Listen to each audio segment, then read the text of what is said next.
शिव पुराण रुद्र संहिता प्रथम खंड चौथा अध्याय। नारद जी का भगवान विष्णु को शाप देना। ऋषि बोले, हे सूत जी, रुद्र गणों के चले जाने पर नारद जी ने क्या किया और वे कहाँ गए, इन सब के बारे में भी हमें बताइए। सूत जी बोले, हे ऋषियों, माया से मोहित नारद जी उन दोनों शिवगणों को शाप देकर भी मोहवश कुछ न जान सके। तत्पश्चात क्रोधित होते हुए वे तालाब के पास पहुँचे और वहाँ जल में पुनः अपनी परछाई देखी तो उन्हें फिर वानर जैसी आकृति दिखाई दी। उसे देखकर नारद जी को और अधिक क्रोध चढ़ गया। वे सीधे विष्णु लोक की ओर चल दिए। वहां पहुंचकर भगवान विष्णु से बोले, हे हरि, तुम बड़े दुष्ट हो। अपने कपट से विश्व को मोहने वाले तुम दूसरों को सुखी होता नहीं देख सकते। तभी तो तुमने सागर मंथन के समय मोहिनी रूप का धारण कर दैत्यों से अमृत का कलश छीन लिया था और उन्हें अमृत की जगह मदिरा पिलाकर पागल बना दिया था। यदि उस समय भगवान शंकर दया करके विष को न पीते तो तुम्हारा सारा कपट प्रकट हो जाता। तुम्हें कपटपूर्ण चाले अधिक प्रिय है। भगवान महादेव जी ने ब्राह्मणों को सर्वोपरि बताया है। आज तुम्हें मैं ऐसी सीख दूंगा जिससे तुम कभी कहीं भी ऐसा कार्य नहीं कर सकोगे।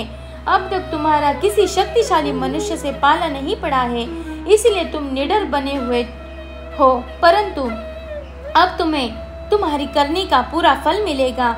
माया मोहित नारद जी क्रोध से खिन्न थे।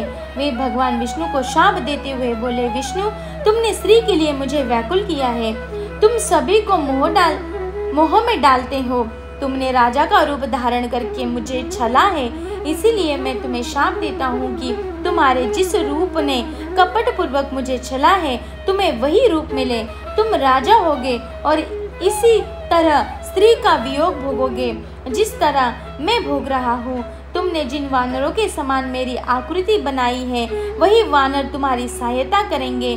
तुम दूसरों को स्त्री वियोग का दुख देते हो, इसलिए तुम्हें भी यह दुख भोगना पड़ेगा। तुम्हारी स्थिति अज्ञान से मोहित मनुष्य के जैसी हो जाएगी। अज्ञान से मोहित नारद जी का शाप भगवान विष्णु ने स्वीकार कर लिया। तत्पश्चात उन्होंने महालीला करने वाली मोहिनी माया को समाप्त कर दिया। माया के जाते ही नारद जी को खोया हुआ ज्ञान लौट आया और उनकी बुद्धि पहले की तरह हो गई। उनकी सारी व्याकुलता चली गई तथा मन में आश्चर्य उत्पन्न हो गया। यह सब जानकर नारद जी बहुत पछताने लगे और अपने को धिक्कारते हुए भगवान विष्णु के चरणों में गिर पड़े और उनसे क्षमा मांगने लगे। नारद जी कहने लगे कि मैंने अज्ञानवश होकर और माया के कारण आपको जो शाप दिया है वह झूठा हो जाए। भगवान, मेरी बुद्धि खराब हो गई थी जो मैंने आपके लिए बुरे वचन अपनी जुबान से निकाले। मैंने बहुत बड़ा पाप किया है। हे प्रभु, मुझ पर कृपा कर मुझे ऐसा कोई उपाय बताइए जिससे मेरा सारा पाप नष्ट हो जाए। कृपया मुझसे प्रायश्चित का तरीका बताइए। तब श्री विष्णु ने उन्हें उठाकर मधुर वाणी में कहा, हे महर्षि, आप दुखी न हो। आप मेरे श्रेष्ठ भक्त हो, इसमें कोई भी संदेह नहीं है। नारद जी, आप चिंता मत कीजिए, आप परम धन्य हैं। अपने अहंकार के वशीभूत होकर भगवान शिव की आज्ञा का पालन नहीं किया था, इसीलिए उन्होंने ही आपका गर्व नष्ट करने के लिए यह लीला रची थी। वे निर्गुण और निर्विकार हैं और सत्य, रज और तम आदि गुणों से परे हैं। उन्होंने अपनी माया से ब्रह्मा, विष्णु और महेश तीनों रूपों को प्रकट किया है। निर्गुण अवस्था में उन्हीं का नाम शिव है, वे ही परमात्मा है।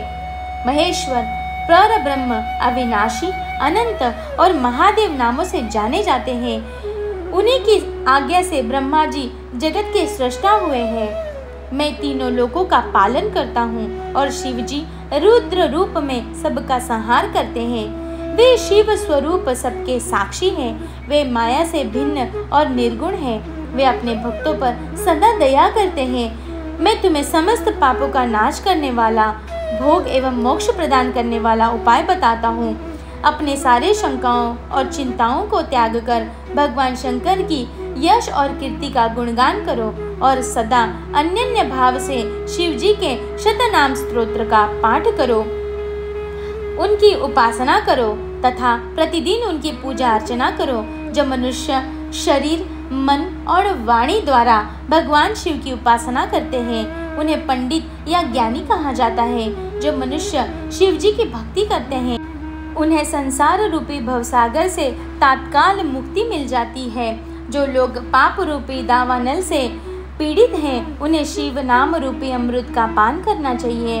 वेदों का पूर्ण ज्ञान प्राप्त करने के पश्चात ही ज्ञानी मनुष्य ने शिव जी की पूजा को जन्म मरण रूपी बंधनों से मुक्त होने का सर्वश्रेष्ठ साधन बताया है। इसीलिए आज से ही रोज भगवान शिव की कथा सुनो और कहा करो तथा उनका पूजन किया करो। अपने हृदय में भगवान शिव के चरणों की स्थापना करो तथा उनके तीर्थों में निवास करते हुए उनकी स्तुति का गुणगान करो। इसके बाद नारद जी, तुम मेरी आज्ञा से अपने मनोरथ की सिद्धि के लिए ब्रह्मलोक जाना। वहाँ अपने पिता ब्रह्मा जी की स्तुति करके उनसे शिव महिमा के बारे में पूछना। ब्रह्मा जी शिव भक्तों में श्रेष्ठ हैं। वे तुम्हें भगवान शंकर का महात्म्य और शतनाम स्तोत्र अवश्य सुनाएंगे। आज से तुम शिव भक्ति में लीन हो जाओ, वे अवश्य तुम्हारा कल्याण करेंगे। यह कहकर विष्णु जी अंतर्धान हो गए।